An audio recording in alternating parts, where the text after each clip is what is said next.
वैष्णो देवी में जो त्रासदी हुई है उसके ऊपर हमारे साथ बातचीत करने के लिए श्याम सिंह जी हैं जो पूर्व सरपंच हैं। हम इनसे बातचीत करेंगे कि किस तरीके से देखते हैं। सरपंच साहब, श्याम सिंह जी, जो वैष्णो देवी में इतनी बड़ी त्रासदी हुई है, 34 लोगों ने अपनी जान गंवाई है, तो क्या कहेंगे इसके लिए? देखिए आशीष जी, जय माता दी और आपके सभी देखने वालों को मेरी तरफ से जय माता दी। मैं आपको बताना चाहता हूँ ये जो इतना बड़ा हादसा वैष्णो देवी के रास्ते में हुआ है, बहुत ही दुखद है। और हमें अफसोस आता है अपनी सरकार पे, अपनी एडमिनिस्ट्रेशन पे, क्योंकि आप सब मीडिया वाले भी जानते हो, जनता जानती है कि जम्मू कश्मीर में रेड अलर्ट जारी किया गया था मौसम विभाग की तरफ से, सरकार की तरफ से और इवन के डिस्ट्रिक्ट एडमिनिस्ट्रेशन की तरफ से भी। हर अपने डिस्ट्रिक्ट में ये कहा गया था कि कोई भी आदमी घर से बाहर ना निकले और सारे स्कूल, कॉलेजेस और जितने भी सरकारी इंस्टीट्यूट थे सब बंद कर दिए गए थे। लेकिन उसके बावजूद भी वैष्णो देवी की यात्रा जो है, एक दुर्गम पहाड़ी के ऊपर माँ वैष्णो देवी का स्थान है, लेकिन वो यात्रा जारी रखी गई। तो ये आप समझ सकते हो कि ये हादसा नहीं था, एक किस्म का मैं मर्डर बोलूंगा, ये जो एडमिनिस्ट्रेशन द्वारा, सीओ श्राइन बोर्ड द्वारा या चेयरमैन श्राइन बोर्ड द्वारा इन यात्रियों का किया गया। क्योंकि इतना अलर्ट जारी होने के बावजूद भी यात्रा जो छोड़ी गई है। तो मैं ये कहना चाहता हूँ कि ऊपर से मैं ये कहना चाहता हूँ, कल जैसे हमारे माननीय एलजी साहब घायलों को देखने नारायणा हॉस्पिटल में आए थे। साफ कर दिया क्लाउड पर नहीं, वही तो झूठ बोला है। आप मीडिया वाले भी जानते हो, आम जनता भी जानती हो कि कटरा में माता रानी की कृपा से अभी तक क्लाउड बर्स्ट नहीं हुआ है। जहां तक मेरी भी 50 साल उम्र हो गई है और आज तक जहां पे क्लाउड बर्स्ट नहीं हुआ। और ये एलजी साहब झूठ बोल रहे हैं। जहां उनको किसी ने भी, सीओ साहब ने, जहां एडमिनिस्ट्रेशन ने जहां गलत बताया होगा, हो सकता है एलजी साहब के नॉलेज में ना हो, लेकिन कहीं एडमिनिस्ट्रेशन ने उनको गलत बताया कि क्लाउड बर्स्ट हुआ है, जबकि मैं ये कहना चाहता हूँ क्लाउड बर्स्ट नहीं हुआ है। यहाँ पे ये एक लैंडस्लाइड हुआ है। और ये जो लैंडस्लाइड हुआ है, इसका कारण क्या है? कारण यह है कि पिछले कई सालों से आप मीडिया भी कवर करता रहा और ये आम जनता भी जानती है कि कटरा की जनता, जम्मू कश्मीर की जनता और पूरे हिंदुस्तान के लोग ये कह रहे हैं कि वैष्णो देवी की त्रिकुटा पहाड़ी के साथ छेड़छाड़ बंद कर दीजिए। और यहाँ पे हैवी ब्लास्टिंग श्राइन बोर्ड की तरफ से की गई, बड़ी गाड़ियां जेसीबी इन पहाड़ों में चलाई जा रही हैं। तो ये उसी का नतीजा है कि ये पहाड़ सारे हिल चुके हैं। लेकिन यहाँ पे कोई भी आदमी, किसी की रिस्पॉन्सिबिलिटी यहाँ पे नहीं है कि एलजी साहब के अंडर श्राइन बोर्ड चलता है और ये पूरी दादागिरी उनकी है। इवन के डिस्ट्रिक्ट एडमिनिस्ट्रेशन तक यहाँ पे बिल्कुल कुछ नहीं कर सकती। ये सब लोग आप जानते हो। इवन के आज आपने देखा होगा मीडिया को वहां पे जाने के लिए मना कर दिया। जम्मू कश्मीर रियासत में जहां जहां भी ये त्रासदी हुई है, जैसे मचेल माता में इतना बड़ा हुआ, ग्राउंड जीरो पे सारा मीडिया कवर कर रहा था। और कटरा वैष्णो देवी में ऐसा क्या होगा कि किसी मीडिया को वहां पे जाने की अनुमति नहीं है? तो आप समझ सकते हो कि ये एलजी साहब की कितनी दादागिरी है। और ये किसी को मानते नहीं।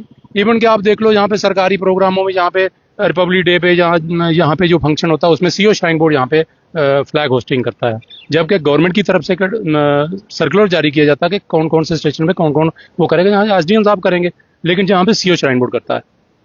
इलीगल किस्म के काम जो है गवर्नर साहब की, यहाँ चेयरमैन साहब की, चेयरमैन जो श्राइन बोर्ड है एलजी साहब के अंडर किए जा रहे हैं। और ऐसे ही बड़े सारे काम जो है यहाँ पे होते हैं, लेकिन इनको पूछता कोई नहीं। आप देखते हो, पिछला मैं इतिहास आपको बताना चाहता हूँ। जब स्टैम्पीड हुई थी, स्टैम्पीड में 12 यात्रियों की यहाँ पे मौत हो गई थी और हमने काफी यहाँ पे प्रोटेस्ट किया, हमने इसका काफी विरोध किया, लेकिन कोई एलजी साहब तक जूं तक नहीं रेंगी और सीओ श्राइन बोर्ड के ऊपर कोई कार्रवाई नहीं हुई। एडमिनिस्ट्रेशन के ऊपर कोई ना कोई जवाब दे। कोई मैं कह रहा हूँ सीओ श्राइन बोर्ड नहीं, चेयरमैन श्राइन बोर्ड नहीं, तो कौन आदमी है जो यात्रा का मैनेज यहाँ पर करता है, कंट्रोल को जो करता है? कोई तो होगा इनका। सीओ श्राइन बोर्ड होगा, चाहे डिप्टी सीओ होगा, चाहे, और जो आदमी यहाँ पे 12 यात्रियों के कत्ल का जिम्मेवार है, उसको प्रमोशन करके डिपकाम जम्मू लगा दिया। उसके बाद मैं आशीष जी आपको दूसरी घटना बताना चाहता हूँ। अब जो पिछले यहाँ पे सीईओ थे, अंशुल गर्ग साहब, मैं तो साहब कहने में भी उन्हें शर्म आती है। उन्होंने यहाँ पे इतना बड़ा एक सनातन धर्म का अपमान किया था और हमारा जो स्वास्तिक, जो सनातन का चिन्ह माना जाता है, उसका अपमान करके उसके ऊपर पांव रखकर गुफा के अंदर गए थे और श्राइन बोर्ड के बाकी अधिकारी भी उसके अपमान करके ऊपर गए थे। और इसी एलजी साहब ने उनको प्रमोट करके उनके ऊपर एफआईआर होनी चाहिए। ये सब नहीं होता, वरना उनको प्रमोट किया जाता है। मैं ये कहना चाहता हूं, मैं एक सजाब सेंट्रल गवर्नमेंट को देना चाहता हूं कि ये जो सीईओ हैं, जिनके अब एडमिनिस्ट्रेशन के अंडर, जिनकी जहां पे सदारत के अंदर ये इतना बड़ा हादसा हुआ है और 35 यात्रियों की जान गई है।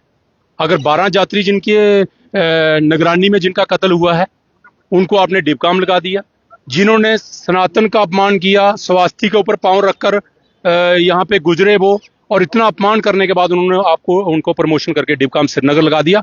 अब डिबकाम की पोस्ट तो जम्मू में बचती नहीं है, क्योंकि जम्मू में आपने CO shrine board Vaishno Devi वाला वो लगा दिया और दूसरा वहां पे लगा दिया।